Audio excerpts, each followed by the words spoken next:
Welcome again today for another spring, not quite spring, a week away from spring or so day in the merry month of March.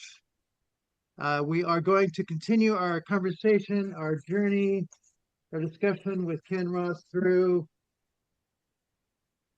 the Christian frame of mind. There it is. There it is. Beautiful. Yep. I'm going to go ahead The and pray to get second us revised expanded edition. second revised expand edition with introduction. Yes. I'm going to pray and get us Yes. going here.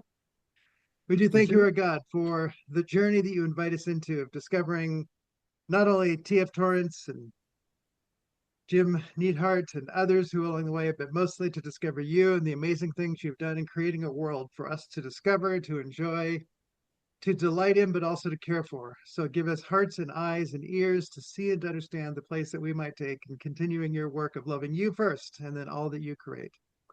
And give Ken clarity of mind and the ability to help us to go where we would not have gone otherwise. Bless him and bless all of our thoughts and prayers, we pray in your name. Amen. Amen. Yeah, thank you. So just to affirm, there is a handout that is up that Ken has produced for us. Within the handout, there is a link, and the link will take you to this paper, which is T.F. Torrance's Integration of Judeo-Christian Theology and Natural Sciences, some key themes, which is basically the introduction. And Ken, I'll pass it over to you to clarify more what that is, but you can get to it by clicking within his notes today. Go ahead, Ken. The difficulty I was having with just the Christian frame of mind text in front of me was figuring out what came first, and who are all these people and why are they writing. So we got to know Jim Neidhardt last week. I found that the journal that Neidhardt published with. I think I even spent a time doing some editing for them, and he published with them frequently, and he persuaded Torrance to write an article for that journal. So at one time, he was able to persuade mightily in that circle. And the particular article that Marty and I are talking about was published in the volume 41 of this journal. So it was not one of these fly-by-night journals that shows up on bad newsprint and disappears. I embedded the article or the URL to the article in the lead paragraph of today's handout on page 1, so you can click on it. You don't need to read it today because the text is virtually the same. The fun thing would be to have AI read both articles and compare and say of these 1,700 lines, what line number 121 was different. That sounds like a Bill Ford kind of thing to do. It is, yes. Bill, the main thing was, I think Neidhardt knew his audience, or at least he knew the audience in the journal because it was his audience. And so he included more material in the article than he included in the intro. I don't know if there was an editor at H&H who said, no, this is getting too long, tighten it up. And there are some differences in the footnotes, but I'll leave that to your curious imaginations. I will also point out that his name, Walter J. Neidhardt, is on the article where it's W. Jim Neidhardt in the book. So we found Walter has come to be known. I don't know, he didn't like the name Walter or something. Yeah, I wondered about that myself. But for our purposes, I just abbreviated his name to WJN, as we've been abbreviating Tom Torrance to TFT for years, and that it just saves a little space. The journal article had 2 boxed inserts, one of them describing that the journal article that was published in June of '89 had already was scheduled to be published as the introduction to the American Expanded Edition of the Christian Frame of Mind that year. Whoever drafted this colophon says this essay collection of Professor Torrance focuses on the distinctive contributions of the Christian frame of mind to human life and thought, especially in the area of the development of modern science. Those are the kinds of phrases that Neidhardt used frequently, and so I guess that he wrote that. It also includes a who is he for the people reading the journal. It introduces him. Much of it I had already given you, but he did say that he had interest in the problems of educationally deprived college-bound students since he lived and taught in Newark. And taught a college-level integrated physics calculus course for Newark high school seniors. It'll be interesting to see if Cory Booker ever met him. But there he is, New Jersey, born and bred. He hooked up with Tom, in particular, when Tom was in and out of the Institute for Advanced Theology at Princeton Theological Seminary. He'd come in for a week, 2 weeks, set up shop, lecture, research, and then brain struggle with all sorts of people who would come and talk to him. And you can hear from the gratitude in Neidhardt's voice, especially at the end of this preface, when he says he was very generous in his time and explained himself to me, and I felt like he understood me and I understood him. So that's who we're listening to. There is also a picture of him for those who care. Yeah. In the there's Jim, and you don't get that in the book, so. Well, you barely get it in the article. It's a very low resolution. In 1979, probably, or 1989. So he has since died. So that's what he looked like at the point in time when he was writing this.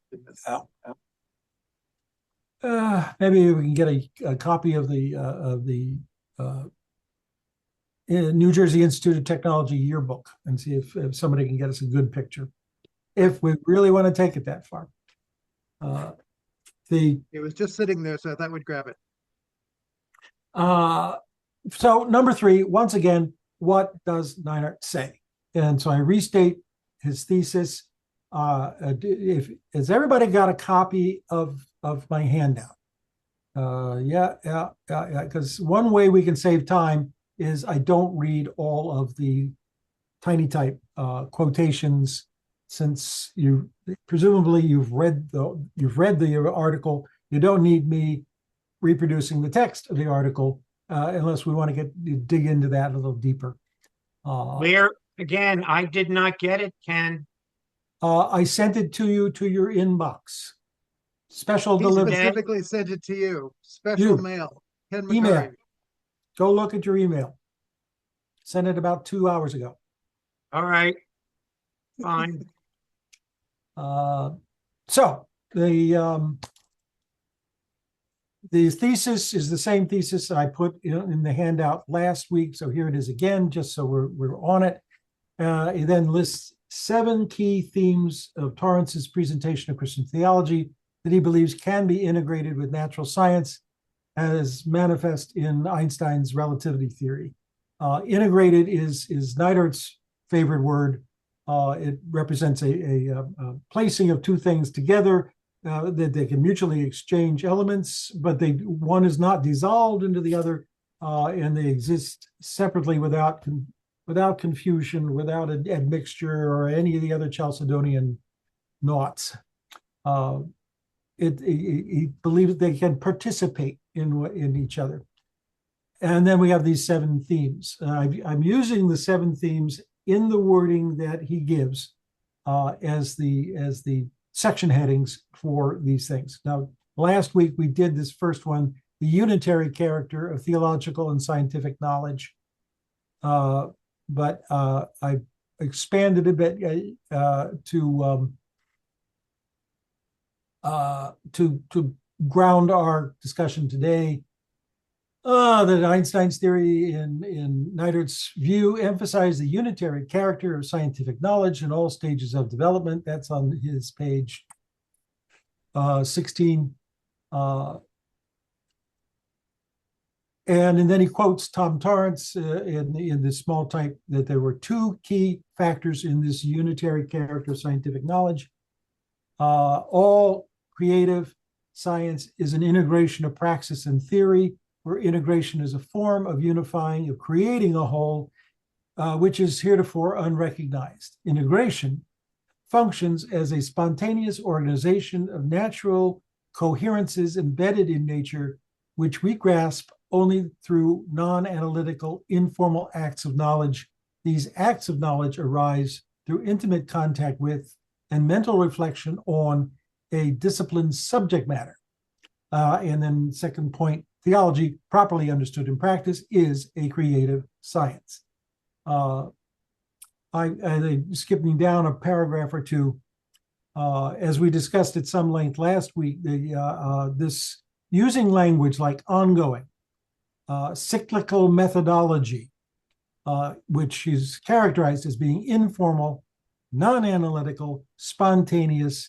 These are terms, when they're applied to science or theology, tend to make the non-professional a little queasy. It sounds as if you're saying it's all a bunch of fuzzy-wuzzy. Some real fuzzy thinking going on here.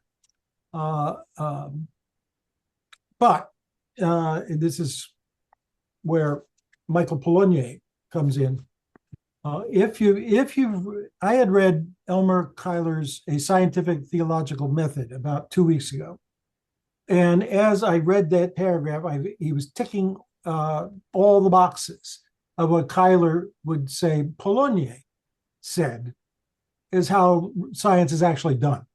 It's not the stereotypical science of the scientist up in a lofty tower cogitating lofty thoughts until it all comes together, and then he comes down publishing a book. If you do read in a very small compass, let's get this up here, the lenses, the tacit dimension, it gets mentioned a lot. Yeah. It is the tacit dimensions are rather late publication of Poulonier, and he has learned how to talk to the general public better. And so he's clear about what he means, and he's quicker. It's all in all, it's like less than 100 pages. And it says the tacit dimension is simply Poulonier saying we know more than we can say. There's all kinds of things that we know, but we don't have language for them. Mm-hmm. And so part of the process is finding language. Right now, you're experiencing light and warmth and all those things, and we can get out meters for all those things. You're knowing them all, but we can scientifically take those parts out and begin to articulate them.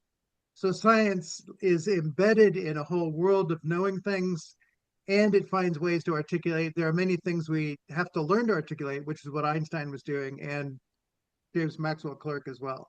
Yeah. Now, then that second paragraph, when I'm quoting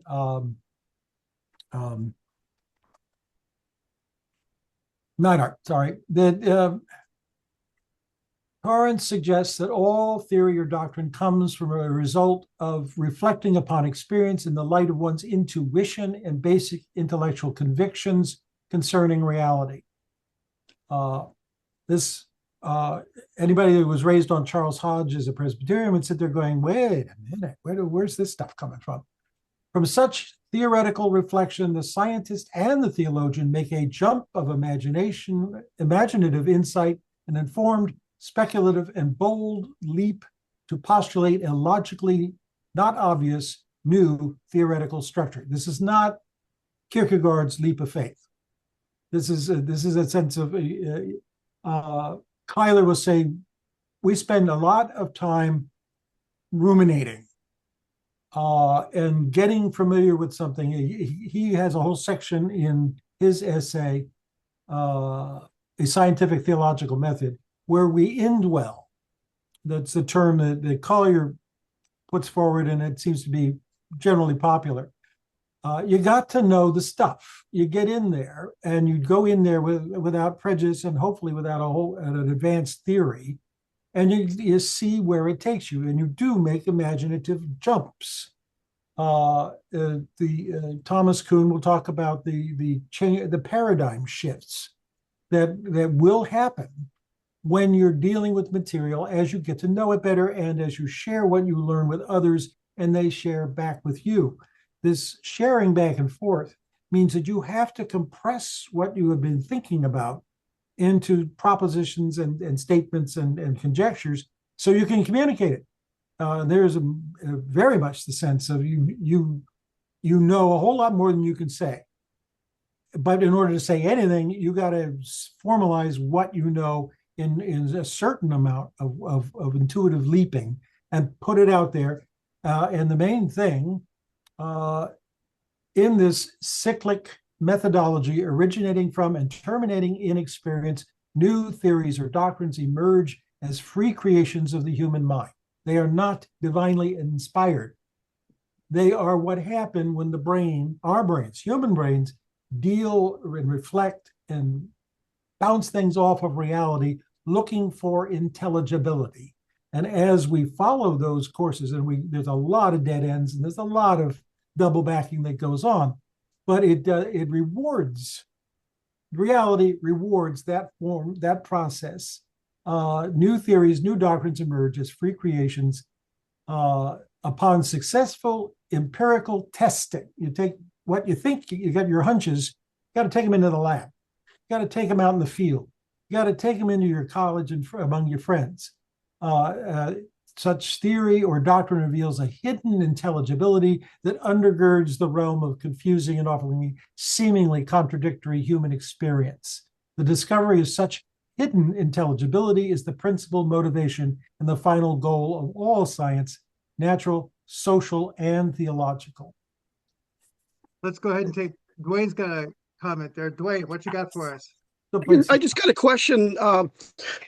So indwell, that's a key word.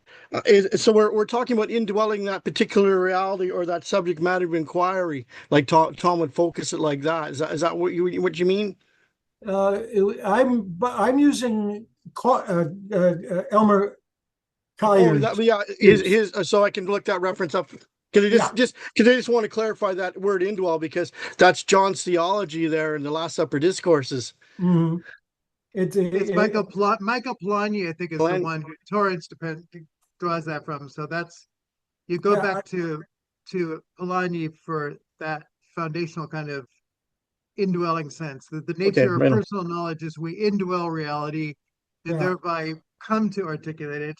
The opening of the article last week where Neidhardt begins with James Clerk Maxwell and begins to explore electricity and magnetism and ultimately determines they're interrelated with one another, and then discovers that together their movement is the same as the speed of light. And so he concludes, light is the field of electricity and magnetism in this interrelated way of being. And so the article begins with a picture of what we indwell.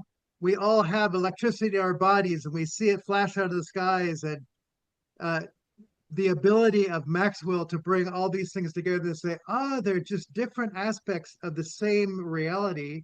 And when we have light going, light is the interaction of electricity and magnetism. And so now you have a unitary sense where those things that we experience are indwell. Now we're starting to get insight into that which we indwell and how these things function and move and the nature of their being in relation, which ultimately onto relation can be even applied to the electromagnetic fields and light, which of course the last thing in this book is a sermon on light, which is going to bring these things into play. I asked AI about this and it says, would you like a Bardian Torrancean metaphor? When two dancers dance, that's like electricity and magnetism, and the nature of what it is that they create on the floor, one might call light. The way that they communicate and create something that neither of them could have done by themselves is the interplay of that which one or the other couldn't do separately, but there is a dynamic that is created.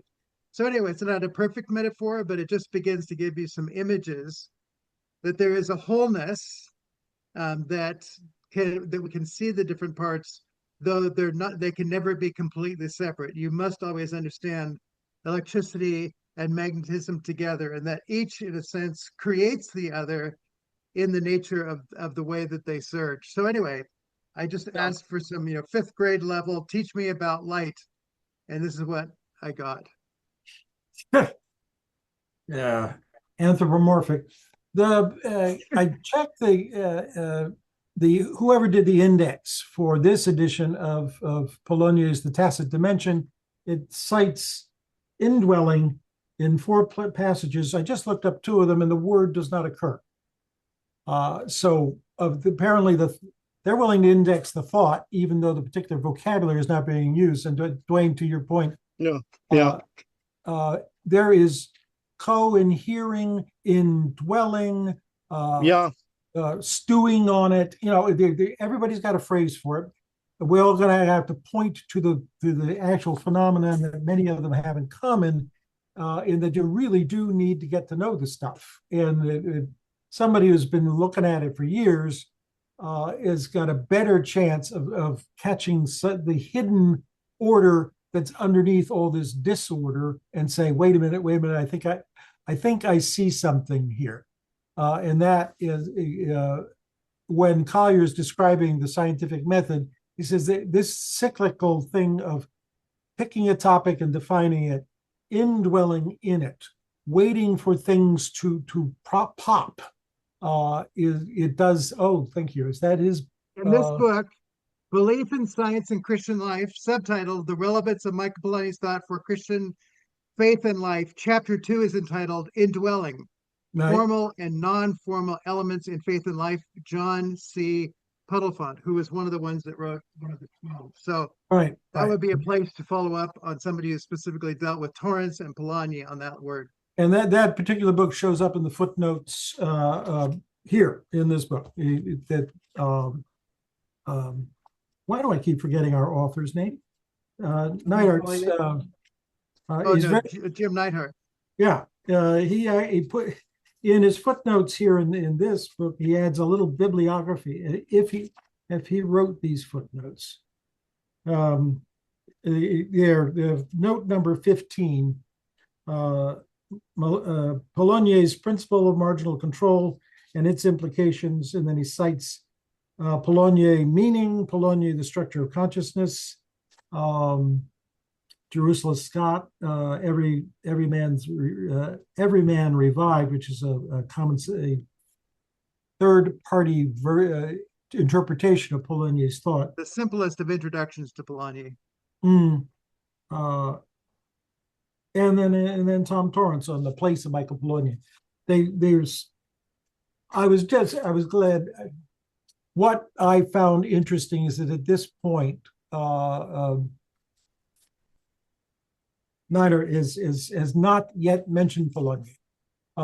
He's putting all this out as almost as if this is how science works. I don't need to footnote this, and I don't need to explain it. At the bottom of page 2, I note WJN does not footnote his authorities here or in his journal article. Evidently, he did not feel he needed to, I'll add, anymore. That this was now so much common stock knowledge that he simply alludes to it. Elmer Collier felt he needed to say more. And so he does have a subsection in his Promise of Trinitarian Theology article and in the 9th chapter of his book, How to Read Tom Torrance. This indwelling is his preferred term. So just for our own clarity, that's the word might be the word to use.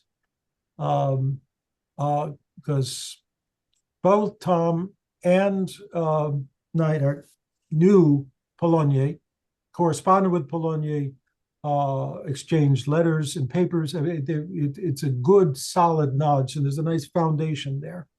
But Collier opens the window and lets a few of us in to say, this is what they're talking about. So if you get the chance, I would have a look at it.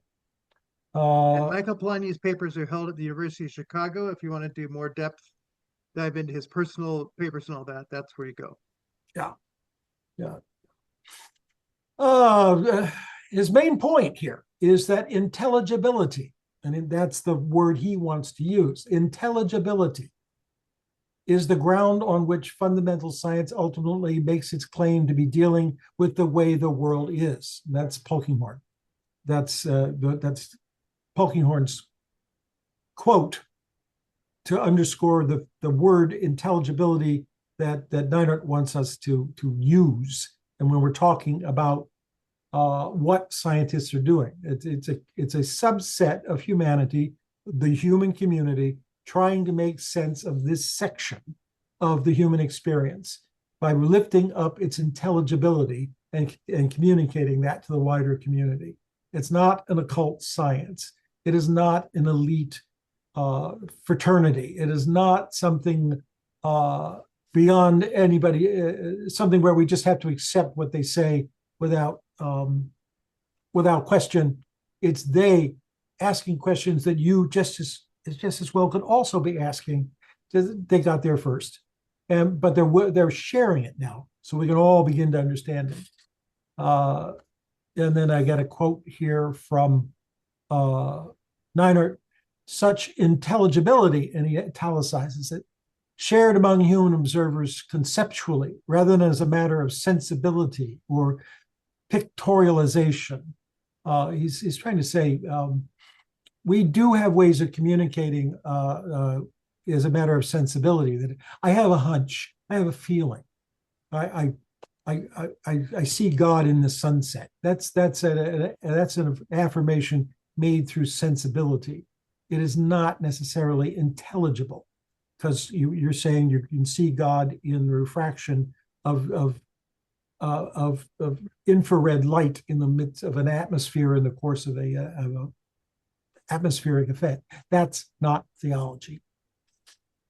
Moving on. That is grounded in and guided by today's creative science. The shared character of the awareness of any particular reality grounds its objectivity.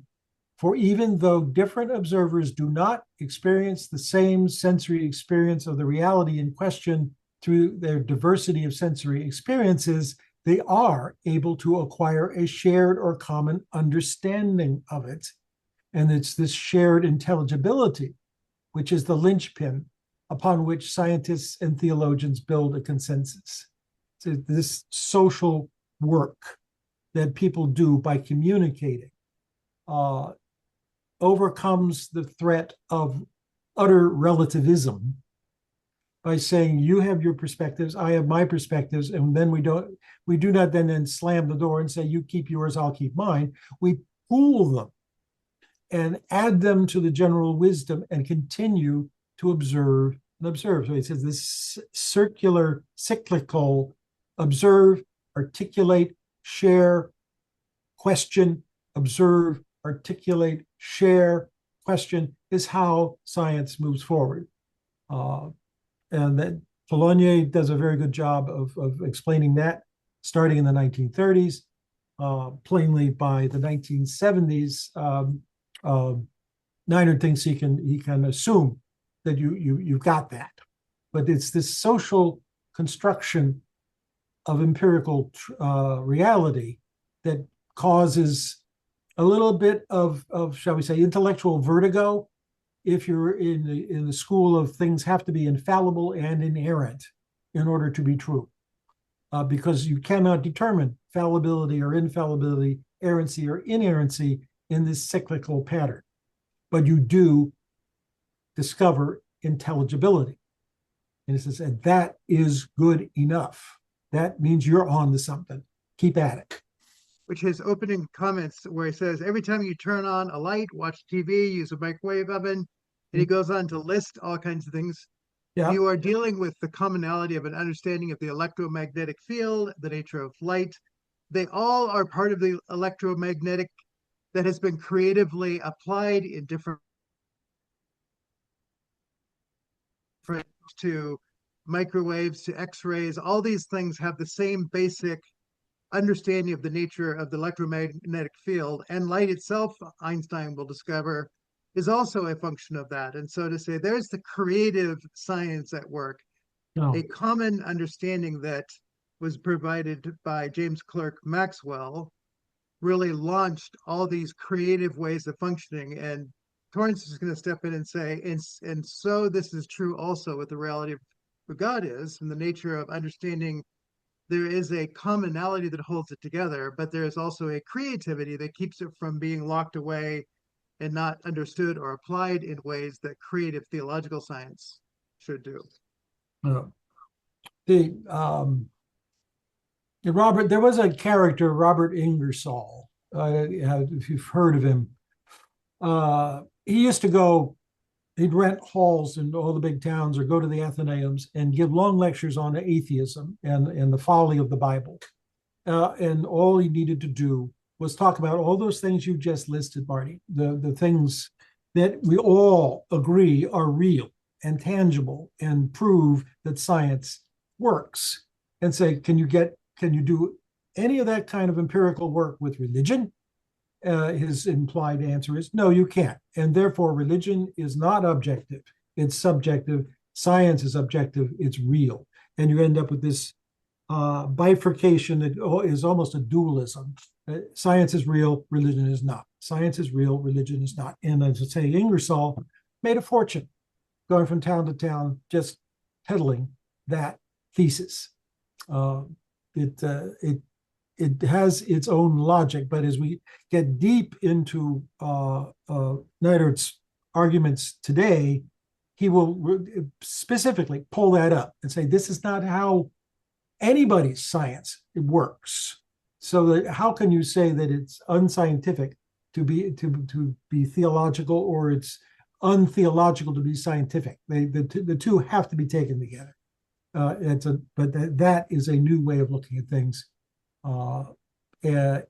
In this particular essay, Neidhardt is just trying to say, and when I read Einstein and Tom Torrance read Einstein, the light went on in our heads. And that's what we've been sharing for the last 20 years or so. Can I just throw one thing in before we leave this particular section?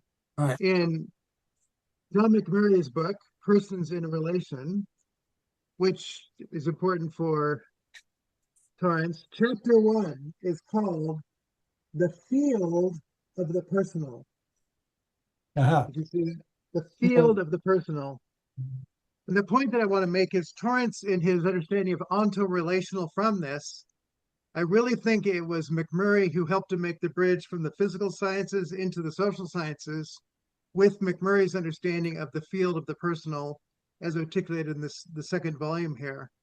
Field thinking for him became, foundational in recognizing being as persons in relation, and it provided language for understanding that there are these scientific ways of engaging that McMurray had been able to engage that provided the bridge to understand how that functions in the world of everything that Ingersoll wanted to dismiss, that in fact there is something even more foundational in the nature of personal existence that needs to be engaged. So anyway, I just want to keep bringing the conversation together here and to recognize the value of field work. And then as we move into point 2, relativity, persons in relation, you can see persons in relation and relativity theory co-inhere and build both for theological sciences, natural sciences, and also the science of the personal. It is a Copernican revolution, as it were, in thinking that almost all 20th century science now thinks in fields and systemically rather than individually and in isolated topics and publications, because the field, when one of the big books that I had to read back in college is The Social Construction of Reality. That's a sociologist trying to describe how there's a shared social experience of credibility that underscores, looking for the right words, uplifts the reality of things so that we are convinced that we are dealing with objective stuff that's outside of our our brains and our imaginations. We did not plant it there. We did not inject it there. It revealed itself. And the contingency of that is we didn't see it coming. It was not as if we knew to go look for it there. It showed itself. And so that scientists begin to rely on that as something of a way of proving that they are still being scientific. If they waltz through the door of a scientific theory saying, I knew I was there and I knew I was going to find it when I went looking, they probably have fooled themselves. And it's going to really need to be thrown back out into the community to see if they can pick through it. And everybody's going to have to be very, very patient because it can take years. Just now, a footnote, psychology with the DSM-5 still goes for symptoms and doesn't see the whole.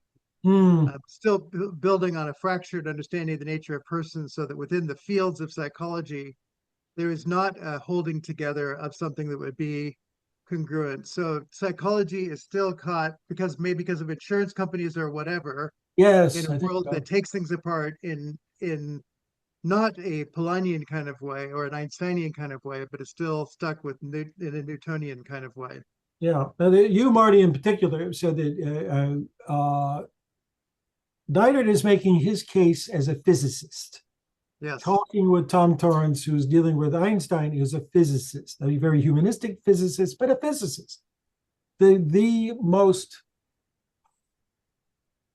these days we would say almost close to common sense science there is, because it's so easily rendered into mathematics, whereas sociology, psychology, biology, political science, I mean, all of these other sciences, they're all also sciences. They're looking for intelligibility in broad patterns, but dang if it's hard to do. And people will spend their lifetime trying to do it. But we're looking at a paradigm here. This is the paradigm that Tom and Neidhardt are holding up based on Polanyi's thought. Incidentally, are we ever going to read Polanyi? I mean, read him, just him? Yeah. Maybe. He's kind of Trump adjacent, isn't he? Given the number of times. I will consider that. All right. The question of doing secondary, I mean, everything I've kept is fairly close. Mhm. There are people who are like that. The 12 books that we went through that were edited by Torrance, Well, that was clearly other people who were part of it. So I'm not disinclined to broaden the conversation. right. And there are others who I've thought of too. So we'll see about that. All right. Well, for me, this is beach reading. Okay. See, skinny and very, very interesting. I'll go read it on the beach. I didn't know there were beaches in Philadelphia.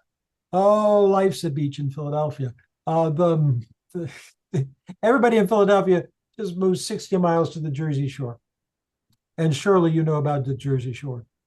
Well, We okay. have one vote so far that says they'd like to read Polanyi. So Well, we'll form a subset. You can have a heretical sect of your reading group here. no, I've wanted to do McMurray and Polanyi. There are a number of people who, you're right, they're one step removed and yet they're in the pool. So we'll see about including some of those people in. And there is a Polanyi Society. They do put out a journal, which is very helpful. Mhm. I have one article published in their journal. So One of these days, we're going to hit Tom Torrance saying the place of Polanyi in Christian thought. I mean, and we definitely can do that. You take Tom's word for it, or you can read Polanyi while you're reading Tom. We can definitely do the book that I raised up there. Matt's got his hand up there. So what do you got for us, Matt? Yeah. Just Ken, what did you say was beach reading? What was the book? What was the book you just lifted up as beach reading? The Tacit Dimension. Sorry. By Michael Polanyi. Tacit Dimension.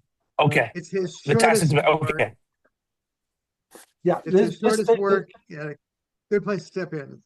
Because it's a late work. He at the end, not at the end of his career, but as he had very much learned what people could get the first time past and what he had to explain over. Personal knowledge is huge and it's thick, it's turgid, and it is damn difficult to read. It was a Gifford lecture. It was. Sorry? it was a Gifford lecture. So it was given for in an academic environment, the personal knowledge. Yeah, but the whole point of the Gifford lectures is you got 2 years to do it. So you can do an entire year and then go away and come back a year later and say, you know, that stuff I was on about last time, I don't know where I was going with that. Let me tell you again. But now you got to nicely tighten up here. It's a good place to start. It's a good Every place. Man Revisited is also a good place as a secondary thing. It's the simplest to understand of Michael Polanyi. Hmm. Hmm. So, oh, wait a minute. Sorry, your lens is not resolving your title. I got it. Anyway, Young Il, tell us what the title is to the book, Young Il. you're muted. Yeah, the book I'm trying to display, but it's not focusing. Personal Personal knowledge. knowledge There by it Michael. is. Right, right. Yes. But when I was at New College in 1975-76, Polanyi came up very frequently. That's where I learned how to pronounce his name, because it came up in the lectures. Tom Torrance, James Torrance, everybody was talking about Michael Polanyi. Ian Torrance later wrote that his father came home one night and threw the book in his lap. Said, "Yeah, read this. This is good. This will explain a lot of stuff." If it just standardizes the terminology and helps habituate our minds to thinking first this, then this, then this, then this, now circle back and think this again, this again, this again, and this again, that's an improvement. It's a lot better than the kind of sloppy stuff that goes on most of the time. Another person to throw in there is Esther Meek, did her work on Polanyi. So a little manual of knowing and longing to know and loving to know. They are all essentially Polanyi interpreted for the nature of knowing, very conversant with the work of T.F. Torrance. Right. For our purposes, reading Torrance about Polanyi and knowing their close relation, but probably maybe that's the best we can do in this group. But he in the doing the research for this, I did have to check and see how much Polanyi there was in Torrance, and there's a lot. I think that Collier, among others, wants to say, but do not think that Torrance is a out-of-work theologian that discovered Polanyi and suddenly he knew where his bread was buttered. Torrance's theology is not based on Polanyi. He finds a very sympathetic mind in Polanyi, but he is doing his own individual work, and I bet he probably would say more that he got more from Athanasius and Gregory of Nyssa than he got from Polanyi. But his most immediate inspiration was Einstein. So, and just another footnote: the second most watched TED Talk that ever was is Sir Ken Robinson's "Education's Making Us Dumb." He wrote a book called "Out of Our Minds," and he refers to Michael Polanyi there as the way to think in education that deals more in what we're talking about, indwelling the world and knowing it, rather than the boxed nature of how education is presented that makes us dumb, unable to actually bring it to the world. So just to say, Polanyi has broad reaches to very important people that are very helpful. yeah, as he breaks down these boxes of categories that these artificial dualisms, these fake distinctions that aren't real, and Torrance and everybody else will say, and the proof's in the pudding. If you could cogitate on this for a while and then you could think it through, and your version of thinking has more integrity, more intelligibility, it has a broader and wider ability to synthesize more stuff, you're probably on the right course. Keep it up, and that's a whole lot better than winning a Cupid doll at the Steel Pier. Where was I? Oh, yes. He'll keep showing up for us. So, in his theory of relativity, says WJN, Albert Einstein rejected the notion that space and time are absolute. Rather, he defined them in terms of their relation to the human observer's physical frame of reference. Doing so, he did by no means abandon objectivity. And he wants to underscore that. We are still being objective, but this is what objectivity looks like in a dynamic world. It doesn't We're on sit. page 3 now, just for those who may not have got the jump, where the first small print section of relativity theory. Oh yeah, well, it's point number 2, relativity theory. Yep, yep. Yeah. I couldn't find it for a second, so I just want to make sure everybody made the jump with you. It was a Right, quantum leap. We're on page 20 in the introduction. Or page 3 on your handout. Yeah. I got most of the handout. Let me just, yeah, page 3, bottom lower part of the page. There's three paragraphs of small type gathered together because this is WJN speaking. Can you just clarify the word absolute there? Absolutes is a kind of, it's a word that sounds like you should know what it means, but rejected the notion they're absolute. So go ahead. Yeah. Yeah, I mean, the vocabulary wise, it's absolute means you cannot dissolve it. You've already reached the smallest part into which it can be divided. Okay. But in Greek philosophy, the atomic theory of that was quite current in the ancient world, dealt with those kinds of absolutes, and Aristotle carried that into his physics. That physics had to deal with the absolute, and you would just keep digging until you found it. The goal of knowledge was to determine what the absolutes were, and then having done, you would then logically build. Sorry, I was saying you start with those absolutes and then they work their way back, and that's how they created their narrative of reality. Yeah. He's trying to say that there are things that are more true than others, and they will be more enduring. But Plato always insisted that the absolutes were the only true eternal things, and that anything else does not really exist. Only the absolutes do. And your quest is to find the absolutes and then divinize and worship them, which Judaism had to say was just heretical. It was atheism. So he was not abandoning objectivity.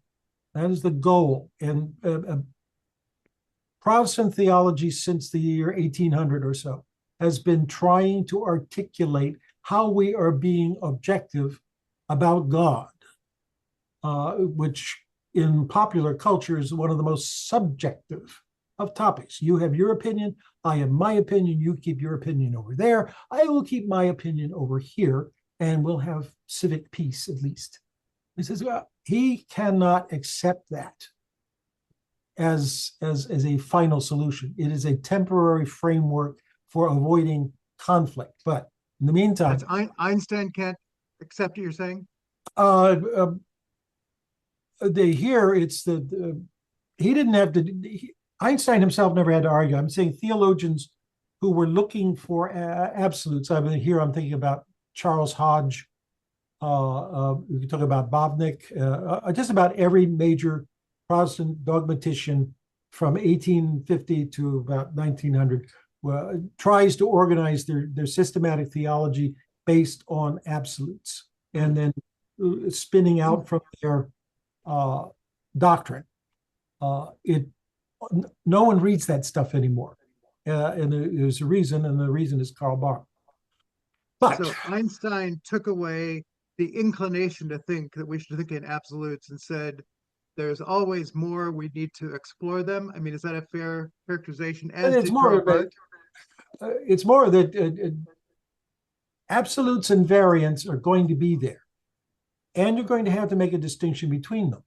But just because you're getting something that is more absolute or more variable does not mean that one is truer than the other. They are both true in their way.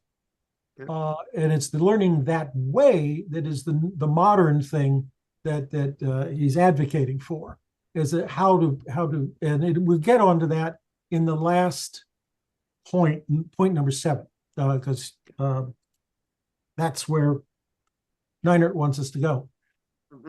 But instead of dealing with absolute in saying that we have discovered something that cannot be dissolved anymore, he's saying, how about invariance? And he borrows this from Einstein. The striking character of the notion of invariance must be emphasized. Mathematical laws that retain their form under mathematical coordinate transformations, solving for x, transformations faithfully, note the word, represent the dynamic character of physical reality. Torrance argues that natural science is made possible by the remarkable correlation existing between thought patterns intrinsic to the scientist's mind and lawful structures associated with the contingent intelligibility embodied in physical reality. We sit there going, I had that thought and I looked at it, I did some experimenting, and dang, I was right. How about that? I must be on to something. That's how science moves. And you can summarize that and tell it to the person beside you. It's now become communal property. So is that consistent with reformed and always reforming? There is a sense of absolute, but we're continually improving it. We're reforming it. So that Torrance and Barth's work is taking what had been done, but saying, yes, and there is an absolute of God, but we're going to keep seeing the variances within the work of the person of Christ coming from the Father, and the work of the Spirit, and then the work of the church. Those are variances within the absolute of a God who is the source of knowledge and being. Is that a fair? The difficulty is that for Calvin, who is pre-scholastic, his main point is God is alive. God is living spirit. You do not expect living spirit to be either absolute or invariant in your day-to-day meetings. You're alive, God is alive. It's a personal relationship. Concepts like absolute and invariable don't come up.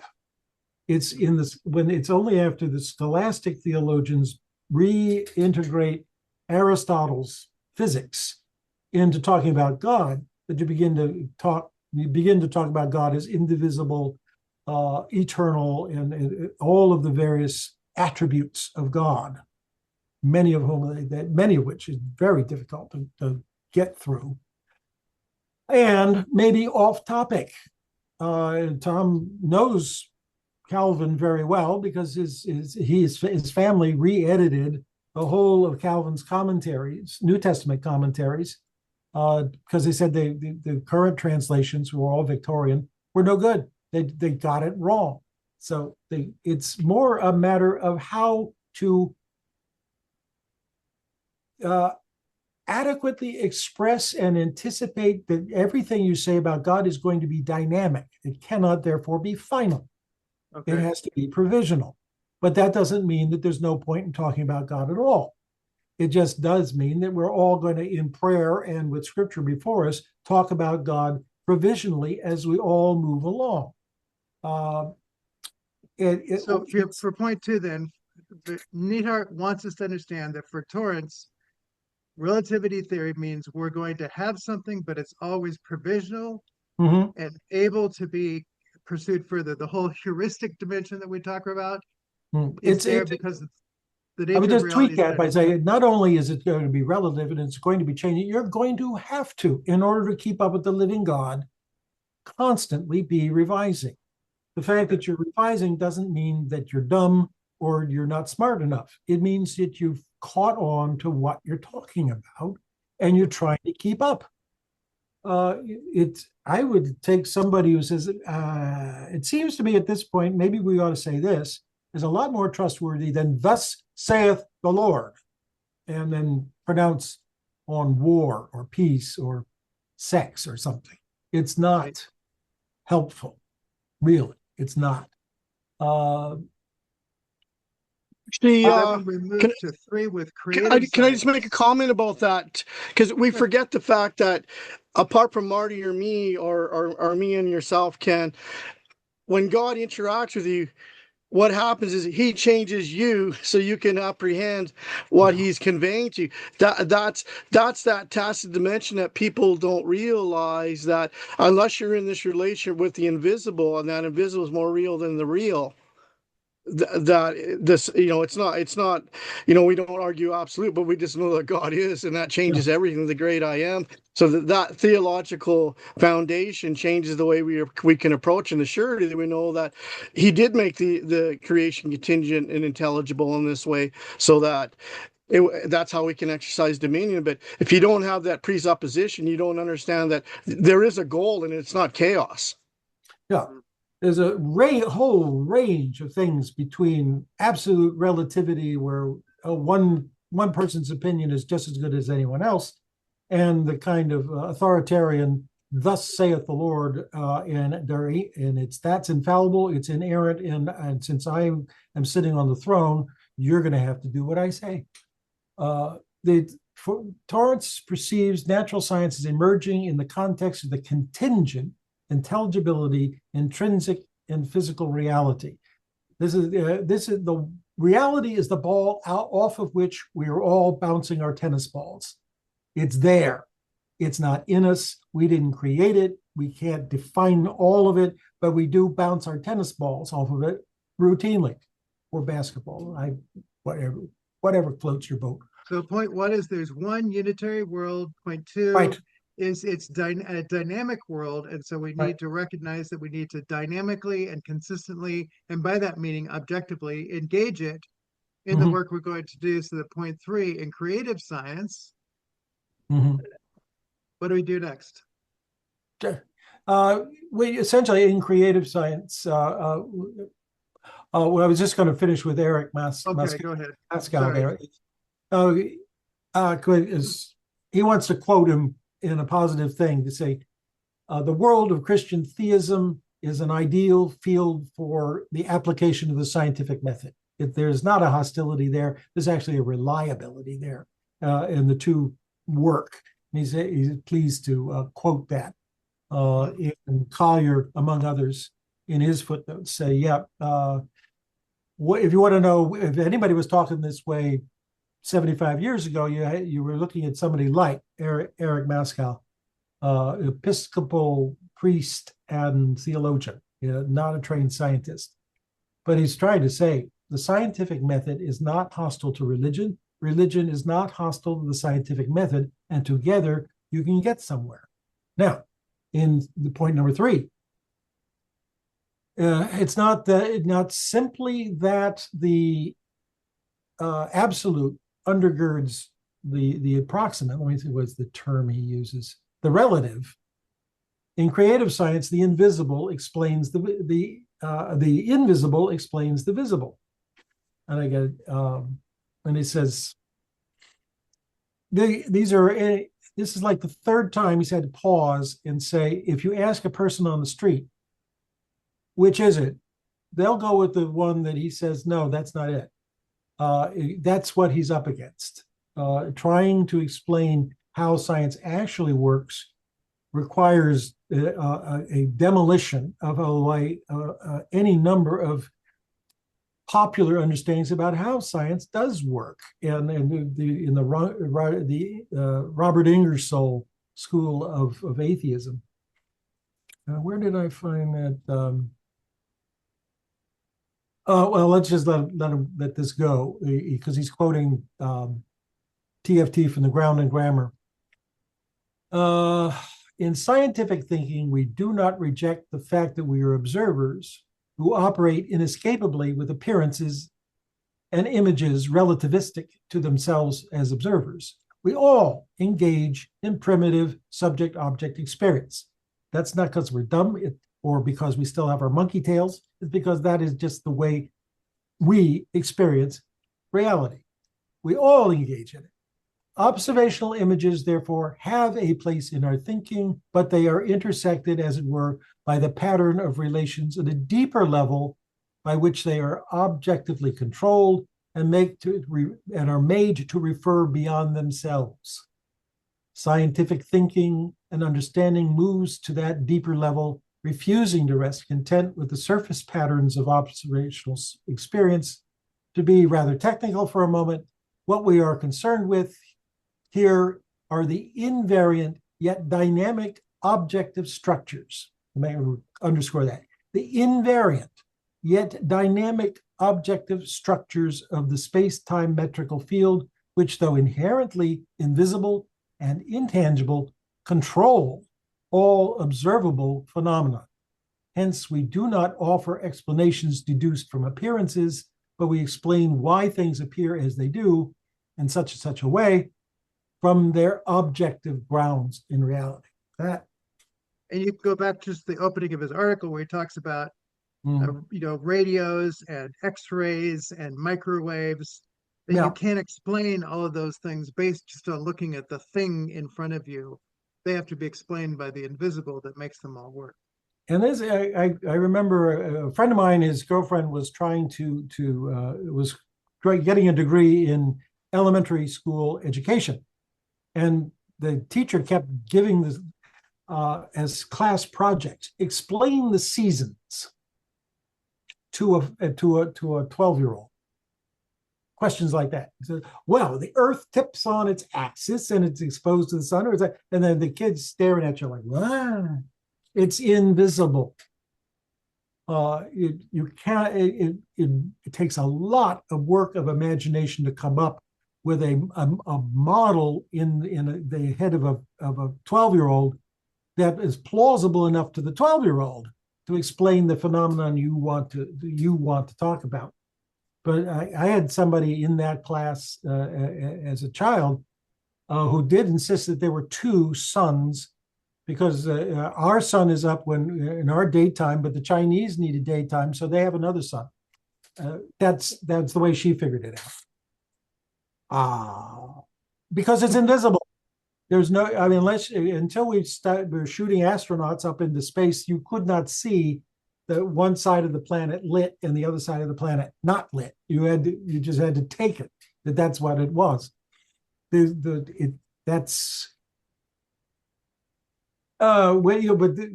Torrance was trying to loosen up everybody's conception of reality and how we understand reality, to allow that science does not have a lock on plausible explanations of things. And in many ways, science is so vulnerable in its grasp of how to explain things, because the universe is all invariably more wonderful than science can grasp at any particular time.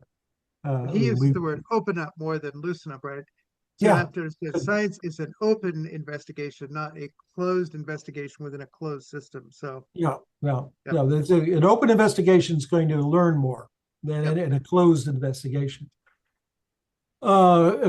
WJN again notes, this is not what most people think is what happens in science. That was the paragraph I was looking for. This theme contrasts sharply with the commonly held layperson's view, the man on the street, that natural science's progressive growth, which is a good indicator of its realist character, is a direct consequence of science being an activity where the visible guides one's interpretations of the invisible. And as I say, these young educators of kids were trying to come up with visible clues to the invisible reality of the seasons, and failing left and right because it required an imaginative leap that they just were not practiced in doing. For the typical man or woman on the street, natural science is made possible by its practitioners using visible observational patterns to guide them towards a greater understanding of the invisible patterns, which give reality to its diverse structure. And that's not how science works.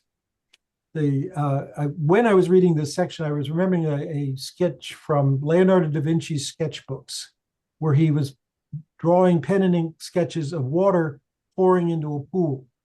And the pool was drawn in such a way with a static image to show how the downward force of the water caused the water in the pool to rotate, and so that motion is conveyed to motion.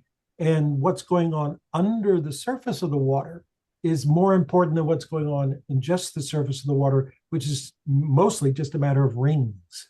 So he's drawing all that in underneath. He knows that the stuff under the surface is more important than the surface, but he doesn't have the mathematics to demonstrate that to himself or to explain it to anybody else. So he draws great pictures, but he can't make a science of it. not yet.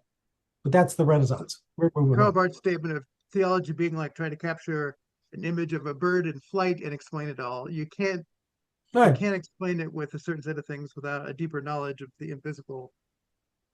Yeah. And then they invented motion picture cameras, and then oh, Carl,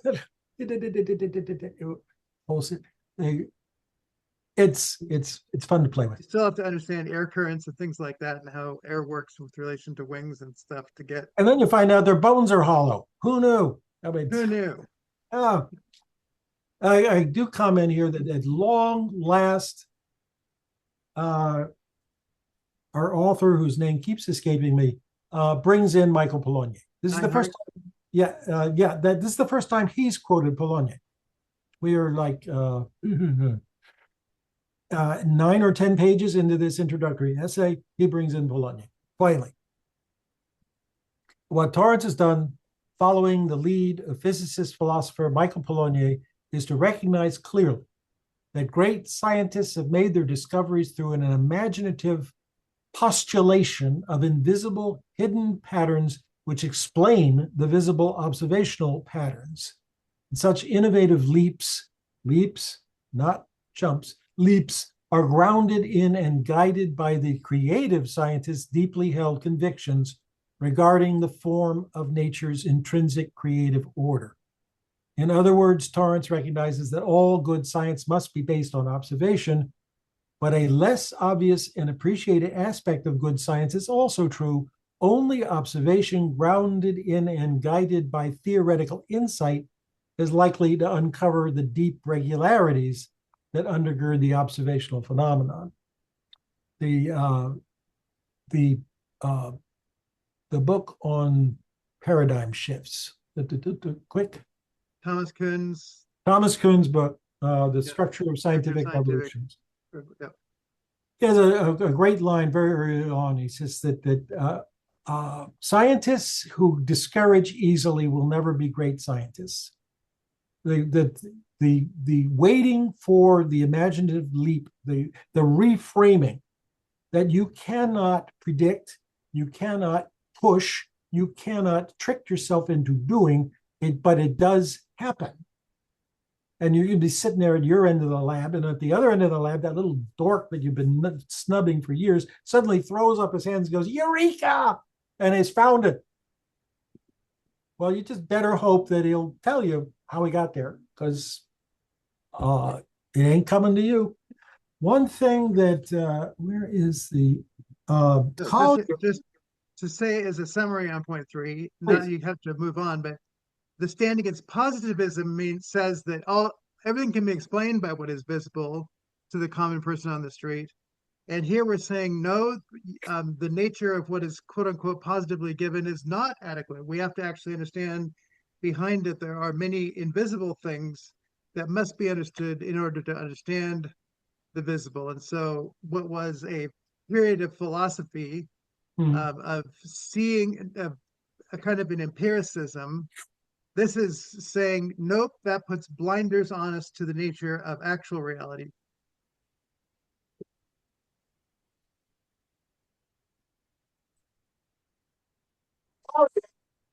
Hope you can hear me. Collier is very fond of talking about magic eye I love those too. 3D pictures. Have everybody seen one of these things? I've attempted to put one in volume 4 where I do the images. One of them, I have a 3D picture to make the point of seeing more deeply than what is seen if you don't get your eyes adjusted to reality. Does it's Erdman's or Zondervan? Zondervan. Do they have printing presses that can reproduce a magic picture with a high enough resolution? It's produced in black and white, but it does have the capability. We'll see how it goes. I haven't been approved on it yet. They're still approving volume 4. But anyway, I've got it in there just to say the nature of 3D. It's an awkward similitude, if I may say so. Magic pictures essentially are generated. See if I can get more light on this. but computer generated by an algorithm. It takes a picture, or just a random swirly blob of dots, and then breaks it up into several hundred parallel columns, and then slightly shifts certain elements in those columns to the left or to the right, depending on whether you want the thing to recede into the background or come to the foreground. And I'll show you some of the pictures. These, you can see these, there are kind of blobby, shapeless things here. There's a dinosaur down here. If you were to see 3D, that's what you would see. Yeah, yeah. And Collier's point is you can stare at that thing for hours and it won't pop. And then your eyes get tired or they drift out of focus, and your brain cuts in and says, wait a minute, this pattern makes sense to me. I'll just rearrange this a little bit. Boom. And you do see a 3D image pop out of the background. It's an awkward similitude to say the staring at the voting patterns in certain districts and why they went to the red one year and blue another, and just stare at it and go, what is causing this? Where's the pattern? Where's the pattern? It's not like this. It's not going to pop. You're going to have to go out and do surveys and a whole lot of other things. But it does create a basic metaphor that when you're talking about something like the creation of the periodic tables, which is one of my favorite metaphors. The one particular scientist, I think, Marty, you knew who it was, stared at his table of the elements for years, trying to figure out what pattern there was, and then suddenly, pop, there it was. He was quickly able to rearrange everything in the period, much like the periodic tables we have now, even though so many of the elements we now know weren't even discovered then. The pattern was there. The pattern was in nature, and he found it. This means Kant is wrong. This means David Hume is wrong. This means Einstein is right, and Thomas Torrance has kind of jumped on board because Polanyi told him, jump on board, it's safe. And that's where we are. And if you take Torrance and Barth, you can look at all of the world of psychology and say, if you begin with a God who shows us what it means to be persons in relation, all of the different modes can be seen in the light of that, and you start to get the dimensions, but you have to see what it means to be persons before any of the things fall into place. Otherwise, all you can see is symptoms. Yeah, and absolutely urgent there is the most personal of person making is love. Absolutely. Which most sociologists categorically ignore since it can't be quantified. Can't figure it out. Dwayne, I see that hand. Dwayne, yeah. Yeah, I just because I thought, you brought up the periodic table of elements. I always thought about the periodic table of persons. Because depending on what category you find yourself and what column, if you're too close to that other type of personality, you can either be Twitter paid and spring is a time for love, or you're going to go to war. and then as you go deeper and deeper, you have more weight, more density. But because you got to move beyond the surface, but yet without, oxygen and hydrogen and helium and these basic early elements, these are the tools you're working with as you discover aspects of yourself. But, you get to the point where you realize you're a unique creation and you're that unique element that after you're grounded in Christ, you have way more depth than you could ever imagine. And the potentiality, you have the capacity to understand as you've gone through those lower levels, how you relate to everything underneath and sort of like how the higher order determines what's underneath today. So I haven't thought too much about it, but I've had that in the back of my mind to work through just as a rubric. And the intriguing thing is that when you're first taking your boat out onto the ocean, you don't even know what is a higher level and a lower level in that which you are studying. You have to indwell in that subject for a while before you begin to understand, all right, this is a basic pattern that keeps recurring. This is a basic thing that keeps happening. I don't know why, but there's a pattern here. And so I'm going to devote my time to this and see if I can't figure that out. And then I'll see if I can clarify that, and then I can push it back a little more, go from my special theory of relativity to a general theory of relativity, because it'll have more explanatory power. But asking a kid in a chemistry class to try to to pay attention to anything but don't blow up the lab, all right, please? That's a little more than they're able to do. Eddington, who was one of the great scientists of Einstein's era, had an image, a picture of somebody who wants to go out and study the ocean. So he goes out and about, throws his net in, pulls up a bunch of fish, and concludes from it two things: one is true and one is false. He concluded that all have gills, and all are larger than 2 inches. Right. And the point obviously is, yes, they'll have gills because they're fish in the ocean, but it was his net that was the problem. And he makes the point, science in many ways is just a 2-inch net that hasn't learned to appropriately assess, and certainly hasn't dived into the water to understand it in its context. So I find I use that at the beginning of every class I teach. Just, we need to be cautious of our nets. Good. Point 4. Yeah, the physical universe is relational rather than a container model. This astonishingly is the shortest point that this guy makes. It's less than a page. Mainly, he's offloaded all of what his content would be to point 5 when he begins to talk about field theory. He talking about relational without talking about field hung him up. I think that's my guess. Unfortunately, he's dead. We can't ask him. But he defines what a container model is, and we're familiar with this because Torrance uses that term very frequently. He characterizes Newton as the worst offender, but that when trying to re-envision what the universe was like in a mathematical form, he imagines an infinite expanse of time and an infinite expanse of space. And those are the containers into which everything can go. So that when you talk about eternity, it doesn't fit. When you're talking about infinity, it doesn't fit.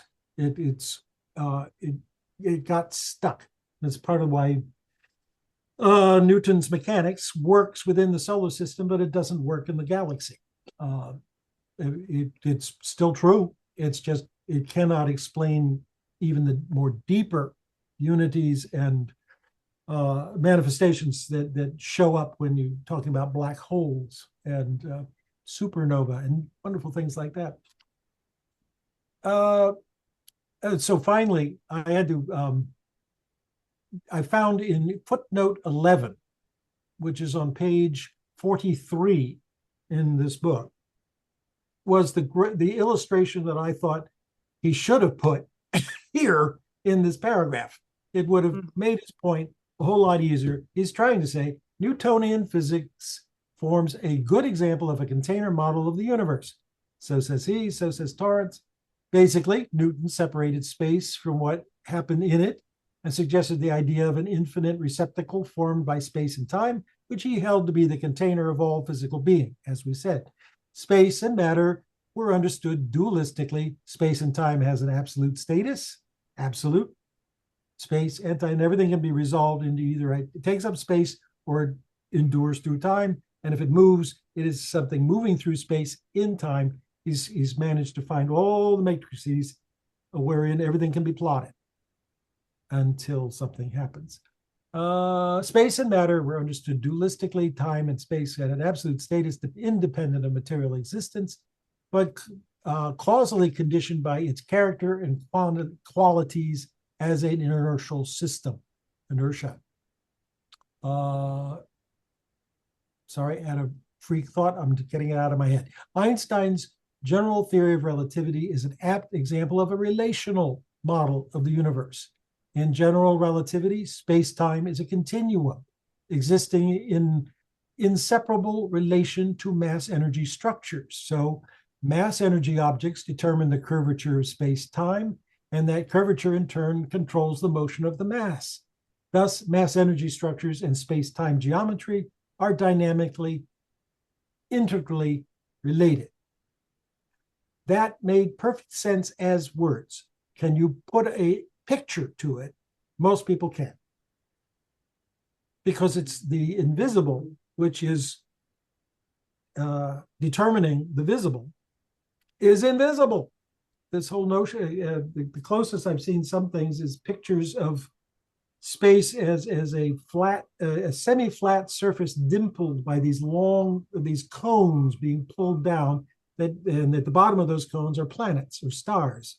Gravity is distorting time-space, so that if you roll a little marble across that, it'll wobble and curve and move, go into orbit around and then go out again. Pretty good bit of cogitation there, but it's in barely 3D. You can't expand it to imagine what the whole solar system looks like that way. But at least it suggests the relationships and makes the point he wants to make, that it's truer than the old model, which just had the planets moving around the sun as little projectiles. So it's the dynamic interrelatedness of the different things that are at work here. Everything is seen in relation to something else. And has effect on something else and has to be included in your calculations. They commented that you put an atomic clock in a rocket or in a satellite. The speed of the satellite around the planet causes the time to slow down up there, on that clock. But and theologically, say we know the Father through the Son by the Spirit, it has that same relational dynamic. We can't see the invisible Father, but through the Son, by the work of the Spirit, we begin to enter into a knowing and being known by the one who wants to be known. I'm just going to put this as a sidebar to a bracket. When you're talking about the eternity of God, the eternity of God blows up almost all of our ability to understand infinity of any kind, because God's bigger than that. The little bumper sticker, your God's too small, is true for most of us, almost all of us. We don't get it. We don't work with that kind of capacity because we're used to working in a container universe. But Jesus didn't bust the side of the container in order to come in here. Jesus was here, always was here. Where were we? Oh, yeah. Number 5? Number 5, yeah. So what is one way to get a vocabulary that will work better than containers? Buckets of this and buckets of that. Try fields. And here he says there are, under the general heading that there was any number of contingent ways of describing this.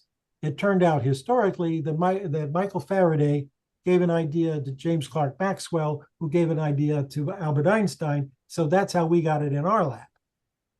That doesn't mean that somebody else didn't also get it among the Mayans or the Chinese or somebody. They just didn't they didn't have a good publisher. What can I say? So we deal with Faraday.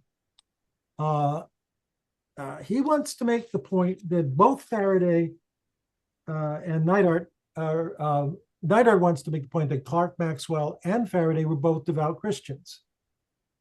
I don't find Torrance pushing that to the front as if their Christianity gave them sensibilities that other people didn't have. He did more with Maxwell than he did with Faraday. Yeah. He does mention Maxwell in his Trinitarian vision, giving him something to deal with the system of electromagnetic. So, no. But he indwelt in the thought of Clerk Maxwell a whole lot more than he could with Faraday. But there was a vogue in the 20th century where people began to allege that only Christians can do good physics, which very much surprised the Chinese. And for that matter, the Southern Indians, they would say, what? The there's not a direct causal connection, is what I'm saying, or I'd be extremely suspicious of anybody who claimed that there was. And Christian physicists can talk to Hindu physicists, who can talk to Buddhist physicists, who can talk to atheist physicists, and they can all agree that there's an intelligibility there that they can all agree on. Therefore, it is not something that Christianity makes for good physics. Is that Christianity helps Christians explain to themselves why good physics works, so that we can be comfortable with it. But The Ottoman Empire and the Arabics, I mean, our numbers today are Arabic. yeah, I mean, we forget the traditions that we stand upon. And most of the stars in the sky are the other named- Ken has a comment there. yeah. Right. But Hinduism and Buddhism have a different perspective on reality. Western monotheism, so Judaism, Islam, and Christianity, doesn't Western science come out of the Abrahamic tradition, which then influences our science? I would constantly recast that and to say that in retrospect, we can say that our way of talking about astronomy, for example, is intimately related with the biblical description of the creation of the world and things like that. But there are Hindu physicists, and we would not be, and there are Muslim physicists, also monotheists, and we're trying to bomb the hell out of Iran right now to stop them from being physicists off our schedule. The Joseph Needham, who wrote a history of Chinese astronomy. It's multi-volume, and he describes the ways that the Chinese observed the motions of the planets, and they did anticipate a lot of stuff that the Arabs also observed in Arabia, because the stars are out a lot in Arabia. But it was the Europeans who tied it to mathematics and created the science of astronomy, which then leapt Western science forward.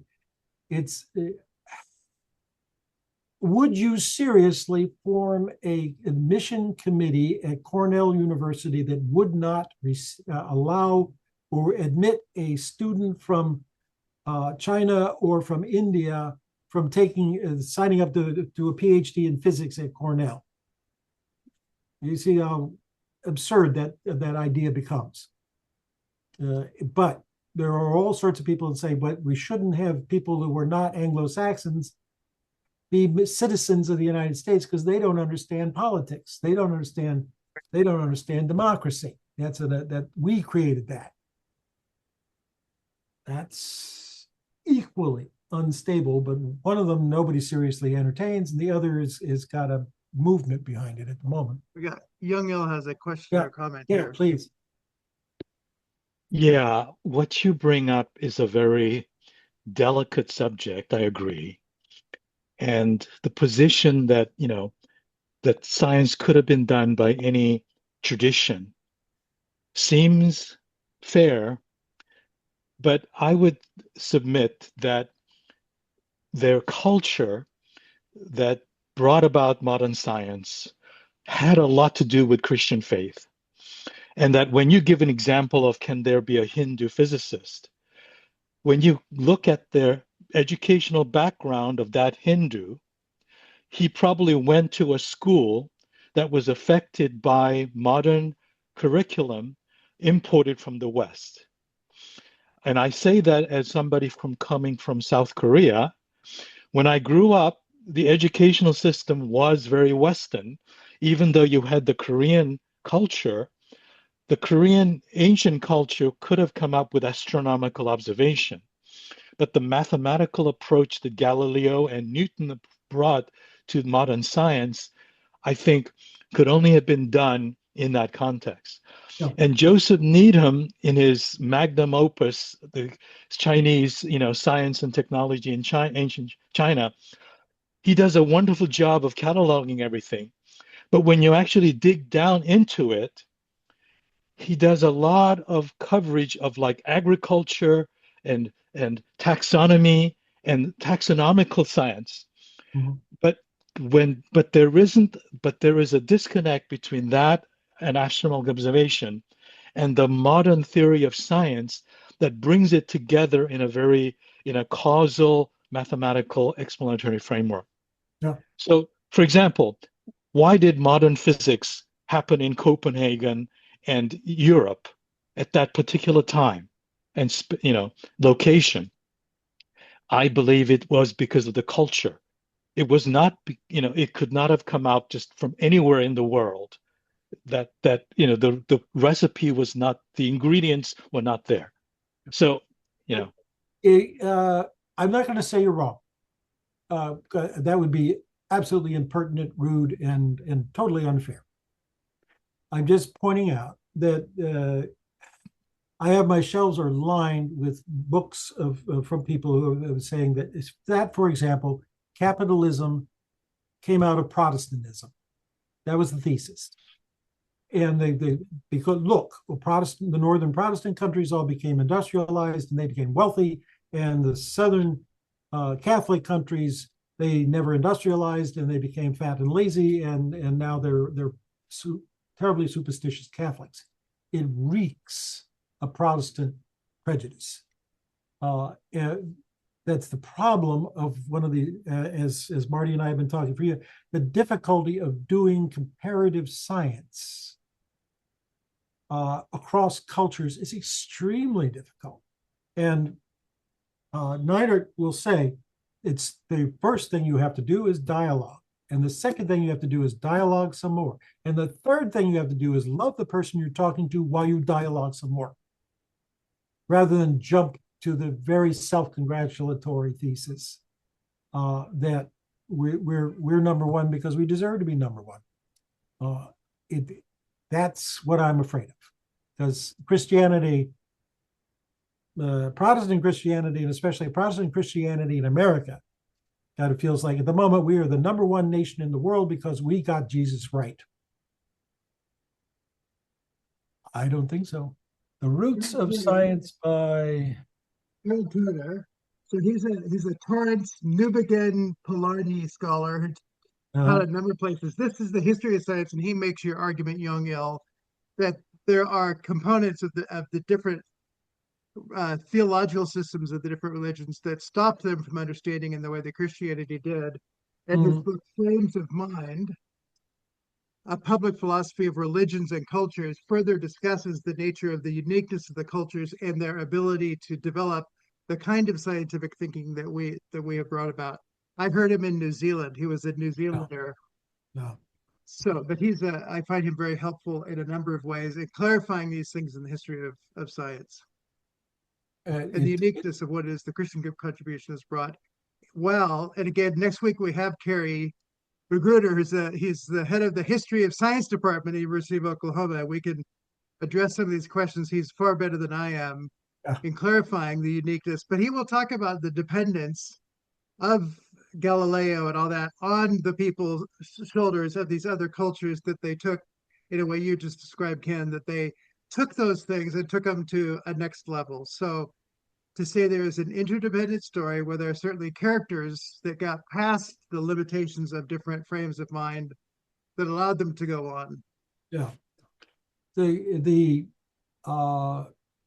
will be part of Neidhardt's argument here that the way things historically worked out are not predetermined. They're not fatal. They're not something that was woven into the fabric of the creation of the world at the very beginning. There's contingency all along the way. And it could have gone that way, it could have gone that way, but instead it went that way. And when you read paleontology, the dinosaurs, who invented dinosaurs? and why didn't they work? I mean, those are real questions that need to be asked. And one of the physicists that Neidhardt will list, Ilya. Grigoryan. Thank you. Wants to point out we're just now realizing that as the universe expands, things inside the universe condense, and as things get more, ought to be getting more inactive and what is the word for decay and heading towards zero? Entropy. And he says, how is it that, thank you, everybody, that some of the most astonishing examples of organic organizations, life itself, and then life with intelligence occurs in an expanding universe where entropy ought to be stopping that, and it's not. Now, that's a question anyone of any religion or no religion at all can be putting their head to.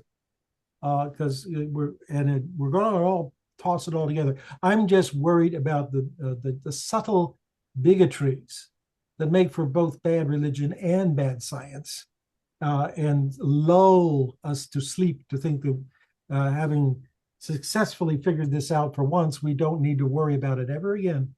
Because we Question do. the questions to make sure you're not downloading presuppositions. Oh boy, yeah. And I'm going to move you on to number 6, just so we have just enough time, I think, to get through 6 and 7, so I don't want to lose the content that we're looking at here. So if you can go ahead and move us on to point 6. Yeah, I will let you read my deathless prose under point 5, because as I said, he warned us at the start that his comments would be heavy sledding, and his exposition of this theme, which is his longest, is his most difficult, and yet it's based on the most simple of propositions. The theory of general relativity is a field theory. Now, what does he mean by that? I, in my exposition of his exposition, shifted some of his points around in when I introduced them. I go straight to Faraday and Clerk Maxwell and field theory, and then come back and go to what Einstein did, and then from there what TFT said about what Einstein did, rather than the order in which our author put them, where he starts with Torrance and God, and then only afterwards jumps to Faraday and Maxwell and Einstein. I think, 601 half dozen of another, but I thought it made more sense that way. Also notice point 5, Jim Neidhardt wants us to understand that Tom Torrance talks about analogy in a way that is different than the way most people use the word analogy, and it's because of his long association with Karl Barth and Karl Barth's polemic against the analogy of being. He wants to make sure that we don't use the general logical term analogy, that we be very precise in talking about what really is an analogy and what is not an analogy, in the sense that it reveals and opens up depths that previously were concealed, but once you see them, it is what he calls heuristic. It points to all sorts of new ways of thinking. Again, you didn't know it was there. You couldn't have predicted it. But when it comes and pops, you go, I can use that. We call that heuristic. Maybe opportunistic. But anyway, on to point 6. The universe is a multi-leveled but integrated whole. When I was at New College in 1976, Tom was filling up the chalkboard with something that looked like a layer cake, and he was making points, and he was putting Gödel's theorem up on the blackboard as an overall proposition of what we are looking at, is that our perceptions of systems are layered. It is not utterly uniform. There's lower levels of explanation, middle levels of explanation, high levels of explanation, each time getting more and more abstract. And there is information moving up and down through those layers, mostly from above down to below, not from below up to the above. It's fascinating stuff. I've yet to buy Gödel himself. Anybody read Gödel himself? I have the book. I haven't read it though. There you go. I've got Gödel, Escher, and Bach. I thought, oh, it's got Johann Sebastian. I'm in it. I'll pile on, but it's a very thick.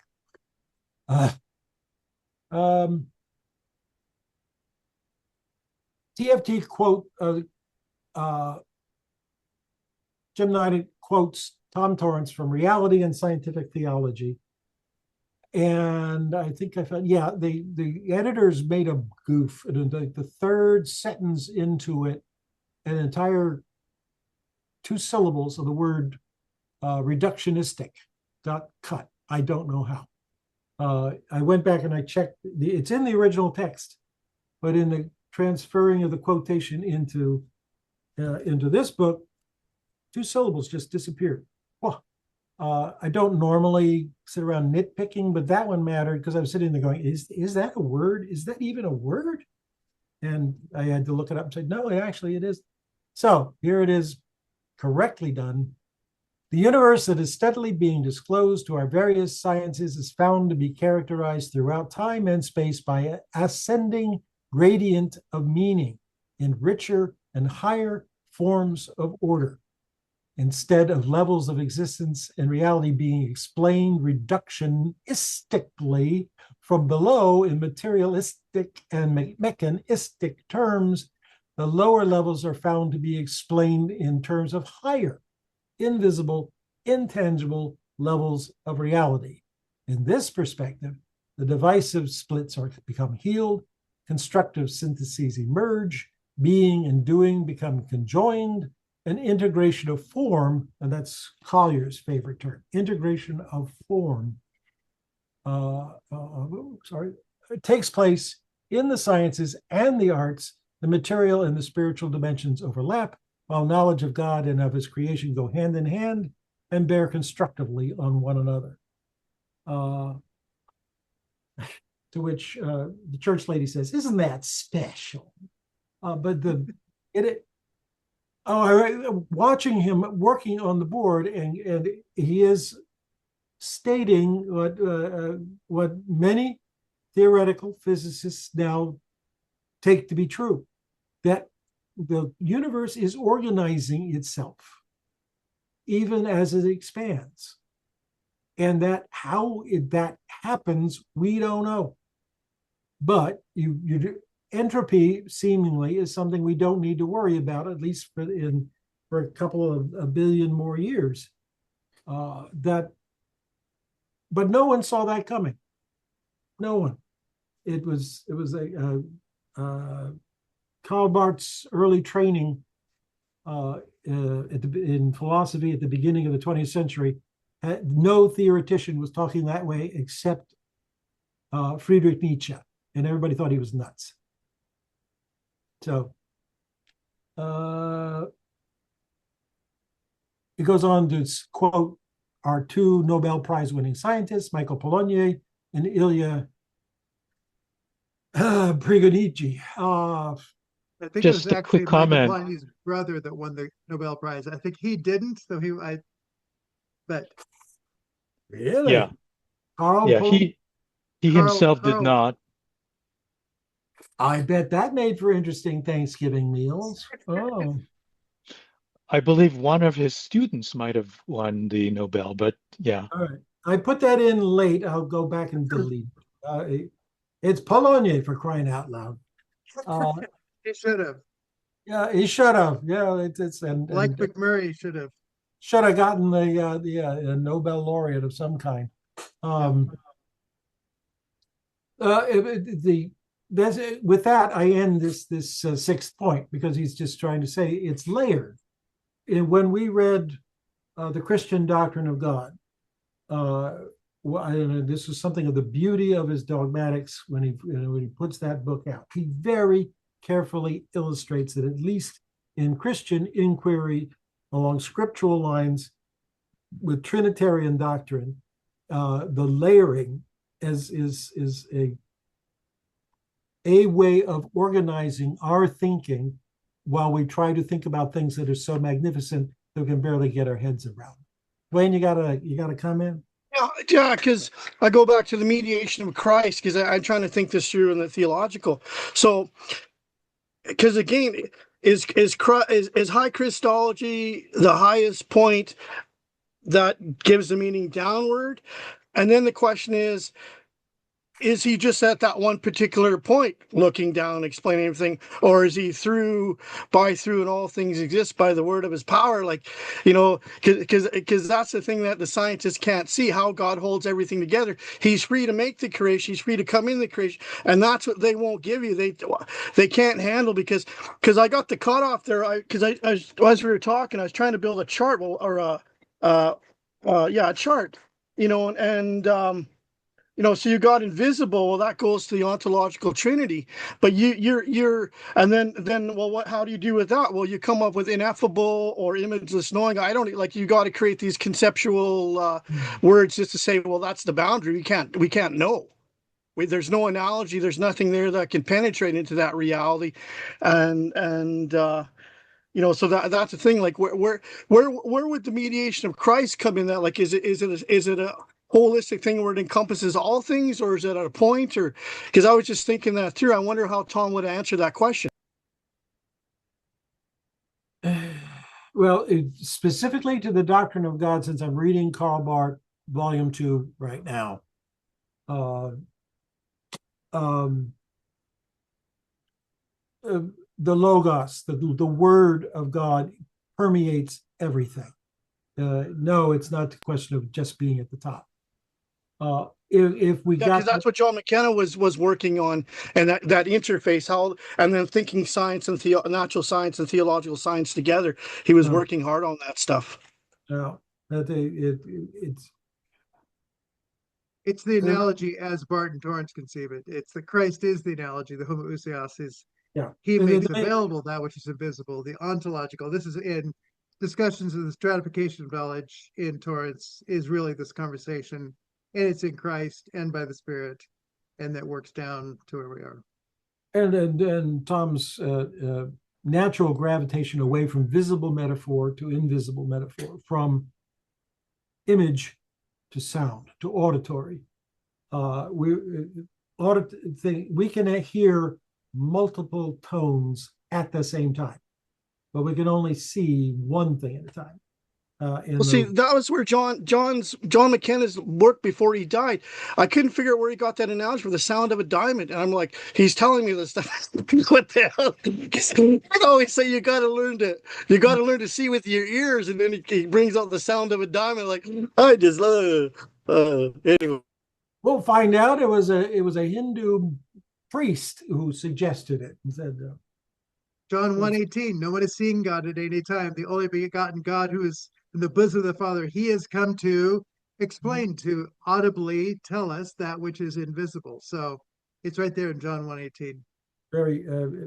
We're on familiar ground here, but it is important because, again, the person on the street tends to think in terms of superlatives, and if you say it's hierarchical or layered, they think in like a pyramid.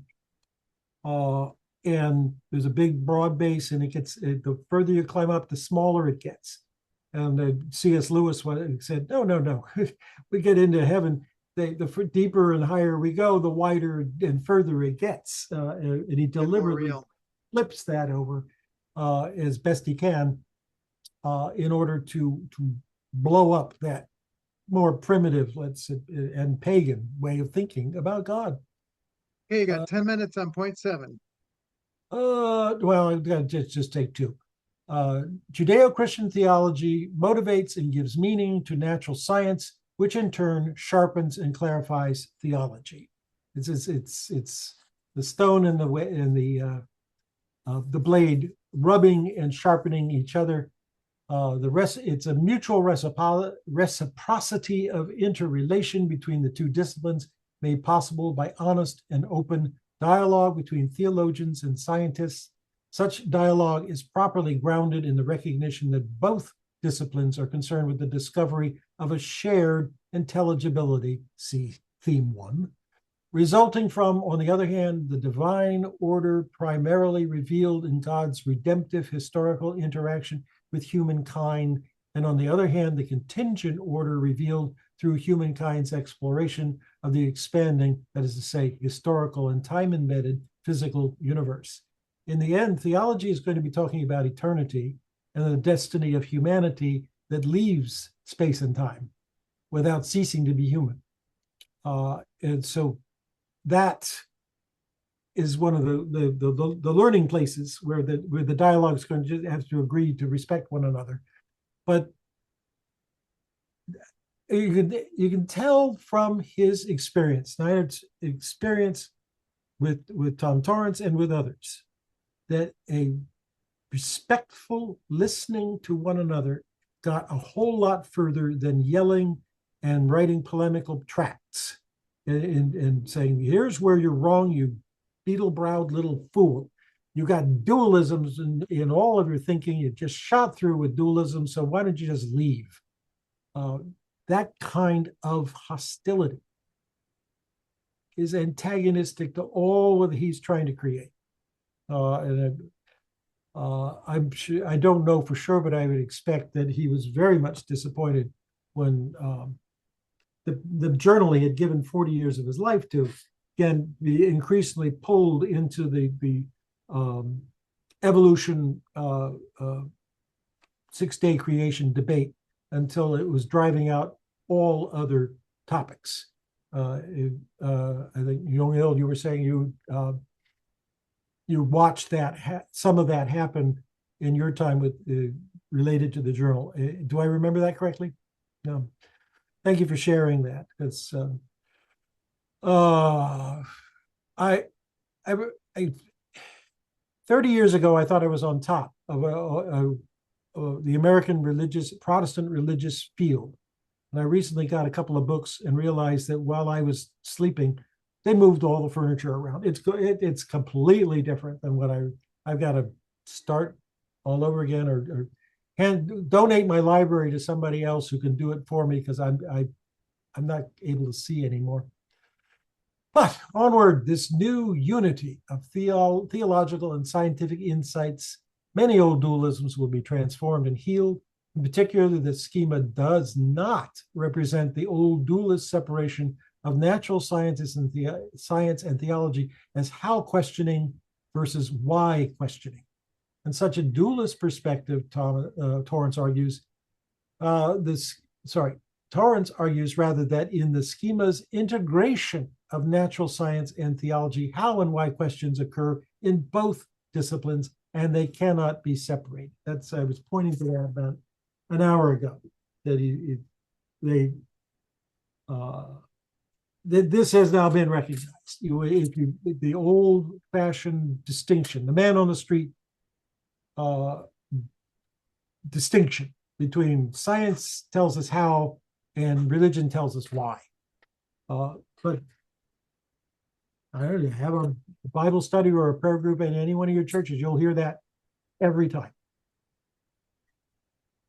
It's a prejudicial attitude that has divided them by prejudging before engaging them that they must be kept separate. But the actual investigation says they are all part of the whole of reality, must be held together. Yeah, you get an attitude that you only know how, you don't know why. We'll just say you know what everything costs, but you don't know its worth. There's all sorts of judgments built into those kinds of statements that tip you to where everybody's going with that. A larger unitary intelligibility. This is the touchstone to which what's his name keeps coming back to. Neidhardt. Yeah. Neidhardt. Real scientific thought integrates as it thinks all across the field, in values, in mechanics, in appreciation, and it's where it can easily open into the arts to ask all sorts of interesting and scientific questions about the genius of Mozart or the genius of Degas.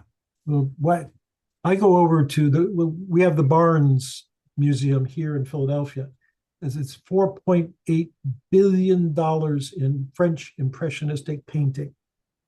You can glut yourself on beauty, and you can sit there and think, how did they think to do that? How did they think? And even in what most impressionist painters will say, I'm putting up patterns, and your mind is creating the beauty. And that's how I designed it. Hello. That would not have been at all obvious to our Victorian ancestors. You had to paint exactly what was there. It had to be almost photographic realism, or it was not a good painting. Well, so conclusion. Conclusion. Neidhardt says, in this introduction, I have tried to help the reader acquire a Christian theological instinct. Well, instinct? What an irrational term.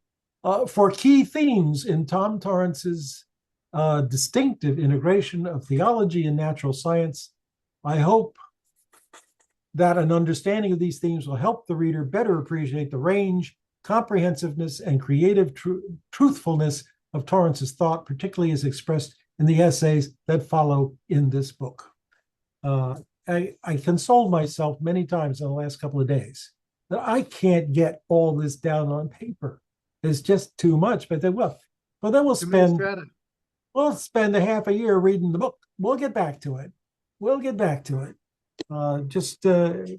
Keep going back to that forward and see whether Neidhardt did capture, since he put a lot of himself into this essay. And then he uses the term perichoresis. He got it from Torrance, The Ground and Grammar of Theology. Fortunately, he didn't get it from some other sources I might have thought of, but he's trying to say the mutual indwelling that does not damage either of the two partners or of any of the several partners as they are choreographed in an orchestral composition of mutual dialogue and indwelling. That is persuasive, but it's not logical. And I believe that I hope you're learning that sometimes logic's the least of your problems, but you really do have any number of ways of entering into this material that will appear to be illogical, but make sense. And that's and therein lies his epistemological or faux pas when he says that the root Korah is also present in Korea. Right. That's not right. Yeah, that's kind of why I was a little reluctant. But thank you for pointing that out. Because, boy, that when I was at Princeton for a year studying theology, that was a pony everybody wanted to ride. It was almost a unicorn. But yeah, perichoresis. One thing he did get right at the end here, as he quoted part of it, Torrance's life and thought is a unity grounded in the realization that all meaningful knowledge is for the sake of action, all meaningful action is for the sake of friendship. John McMurray, misspelled there. You got it right on your paper. Thank you for that. McMurray hated it when you had it wrong. Yeah. Theologian. But even the next part, friendship is, I believe, an attribute of Thomas Torrance, preserves an essential in helping the human family. All God's children become priests of creation. This invitation into what he's doing here. Loving stewards of God's good creation. It is a consequence of humankind being made in the image of God, thereby reflecting something of the triune God's interrelational character, a unitary community of love. I think that summarizes his introduction in a sense to say there is a dimension of the work of being scientists that does not leave out the dimension of how this impacts the human family and the world in which we live, that it all holds together. After I finish my article, which I haven't finished yet, on the 12 and John McMurray, I'll be doing the influence of John McMurray's scientific thinking on T.F. Torrance's scientific thinking.